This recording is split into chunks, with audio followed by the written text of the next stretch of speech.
बहुत समय पहले की बात है। एक राज्य में बड़े धूमधाम से राजा की बेटी का विवाह होने वाला था।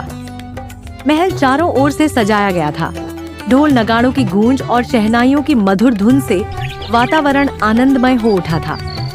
इस शुभ अवसर पर रानी ने अपनी बहन को संदेश भेजा, मेरे घर आओ, साथ बैठकर भोजन करो। तभी एक दूत आमंत्रण पत्र लेकर दूर जंगल में स्थित आरशी पत्नी की साधारण झोपड़ी तक पहुंचता है। मेरी बहन का संदेशा आया है, उनके यहाँ भोजन करने चलना है। रहने दे भगवान, अपने से बड़े के बीच में नहीं जाना चाहिए। पत्नी जोर देकर ऋषि से पुनः आग्रह करती है। भगवान, तू समझ क्यों नहीं रही? अरे सुन, मैं तुझे एक कहानी सुनाता हूँ। तपते रेगिस्तान में एक ऊंट मर गया। उसकी लाश रेत पर पड़ी रही। तभी एक गीदड़ वहां आ पहुंचा। उसने ऊंट का शरीर देखा और अंदर घुस गया।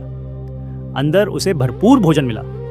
वह खाते खाते इतना मोटा हो गया कि बाहर निकलने की कोशिश की, पर फंस गया। ऊंट की खाल धीरे धीरे सूखकर पत्थर जैसी सख्त हो गई।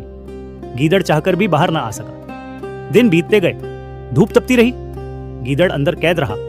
आखिर बरसात आई। पानी से ऊंट की खाल नरम हुई। गीदड़ ने पूरी ताकत लगाई और तरह बाहर निकल आया। तभी उसके साथी गीदड़ ने हंसकर पूछा, अरे दोस्त, इतने दिन कहाँ गायब था? दिखाई ही नहीं दिया। कहाँ जाता? अंदर ही फंस गया था। भाई, आज एक बात समझ आई, अपने से बड़े के बीच में कभी नहीं जाना चाहिए। ऋषि ने बहुत समझाया, पर पत्नी अपनी जिद पर अड़ी रही। मुझे नहीं सुननी कोई कहानी, मेरी बहन के घर चलो। ठीक है भगवान, अगर तू इतना कह रही है तो चलो। पत्नी की जिद के आगे ऋषि मान गए। दोनों साधारण झोपड़ी से निकलकर राजा के भव्य महल की ओर चल पड़े। रास्ते भर ऋषि चुप रहे, लेकिन पत्नी के चेहरे पर उत्साह साफ झलक रहा था। आखिरकार वे महल पहुंचे, जहां सोने चांदी के बर्तनों में 36 पकवान परोसे गए थे।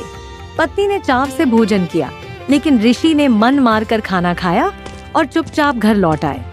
कुछ दिन बाद महलों की चकाचौंध पीछे छूट चुकी थी। अब ऋषि और उसकी धर्मपत्नी फिर से लौट आए थे।